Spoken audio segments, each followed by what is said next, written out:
Salut à tous. Vous savez que je suis un grand fan de One Piece, mais je suis obligé d'admettre qu'il y a un spin-off de la série qui est maudit. Et si vous voyez pas de quoi je veux parler des 2 tomes de One Piece, la malédiction de l'épée sacrée. Ces 2 tomes sont l'adaptation papier du film 5 de One Piece, qui est sorti en 2004 dans les salles japonaises, puis en 2012 directement en DVD en France. Et c'est en 2015 que le film est adapté en manga et qui sort en France comme au Japon. Avant de vous présenter l'histoire, sachez que ce spin-off se déroule entre l'arc d'Alabasta et celui de Water 7.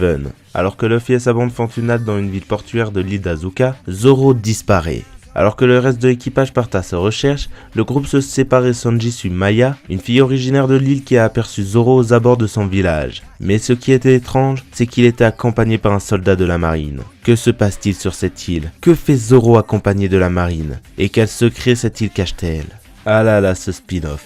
Bon, je rappelle que je suis fan de One Piece, mais je vous jure de vous donner un avis sincère sur ce manga. Et pour donner la couleur, sachez que je n'ai pas spécialement apprécié cette aventure. Comme pour chacun des films One Piece, celui-ci est basé sur l'un des personnages de l'équipage. Et cette fois, c'est Zoro qui nous révèle une partie de son enfance. Retenez bien cette information car il s'agit du seul point positif que j'ai trouvé à ce film.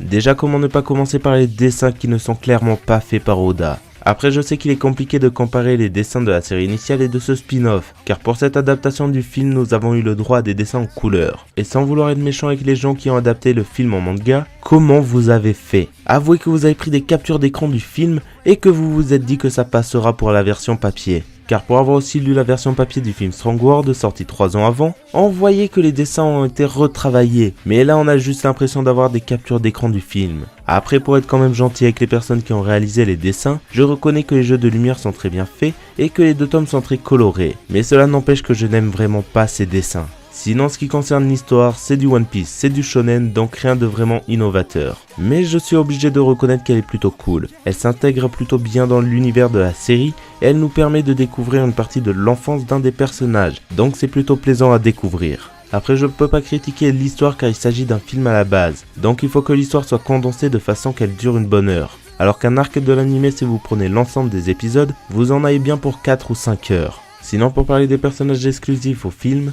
eh bien il y a bien Thomas qui est plutôt cool, mais les autres personnages sont très peu intéressants. Et ce n'est pas Saga, l'ennemi principal du film, qui remontera le niveau. Au final, on peut dire que ce manga et ce film passent. Car malgré le fait que l'histoire n'est pas des meilleures, que les dessins sont pas très beaux, et que les personnages sont très peu intéressants, si on regarde tout dans son ensemble, on peut dire que le film et le manga est plutôt moyen. Et que pour passer le temps, vous pouvez quand même le lire. Mais en tout cas, ne vous attendez pas à un bon manga.